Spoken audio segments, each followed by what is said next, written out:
വാ ക്ഷീണം കാണും. ഇന്റർവ്യൂ തുറച്ചതല്ലേ? ഓ ഇത് പോയാ വേറൊന്ന്. നീ അടിക്കണല്ലേ?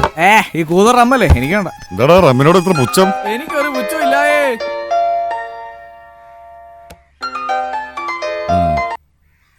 അരമണിക്കൂറായി ദോശ ഓർഡർ ചെയ്തിട്ട് വിശന്നിട്ടാടോ വിളിക്കുന്നത്? ഇത് നിങ്ങളുടെ സ്ഥിരം പരിപാടിയല്ലേ? തന്നില്ലെങ്കിൽ നീ എന്നെ എന്താ മൂക്കി കയറ്റുവോ? Hello, excuse me. നമ്പർ നോക്കി വിളിക്കടി കച്ചറേ. താൻ എന്നെ കളിയാക്ക വരുന്നോ? അതെ. ഒരു ഫോൺ മേടിക്കാനും അത് ചെകിട്ടിൽ വെച്ച് നടക്കാനും തന്നെ പോലെ ഏത് കൊശവനും പറ്റും. നിർത്തടി, നിനക്ക് അറിയില്ല ഞാൻ ആരാന്ന്? എനിക്കറിയാം നീ ആരാണെന്ന്. ആണാണെന്നും പറഞ്ഞ് മീശയും താടിയും വെച്ച് നടക്കുന്ന ജന്തു. കളിക്കല്ലേ, കളിച്ചാ ഞാൻ തീറ്റിക്കേ പുളിമാങ്ങ കാണണ എനക്ക്. തന്നെ പോലുള്ള പരനാറികൾക്കൊരു വിചാരമുണ്ട് ഏത് പെണ്ണിനെയും പുളിമാങ്ങ തീറ്റിക്കാവുന്ന്. ആ മാങ്ങ താൻ ഉപ്പിലിട്ട് വെക്കേ, തന്റെ 16 വിളമ്പ തിണ്ടി. എടി പുന്നാര മോളെ, 16 അമ്മൂമ്മട പോട മരപ്പട്ടി. പൊടി കരിങ്കളി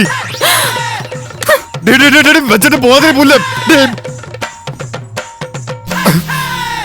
എന്താ പ്രശ്നം? ആരാ ഫോണില്? ഹോട്ടലാണെന്ന് കരുതി വീട്ടിലേക്ക് വിളിച്ചേതോ ഹതഭാഗ്യായ പെണ്ണ്.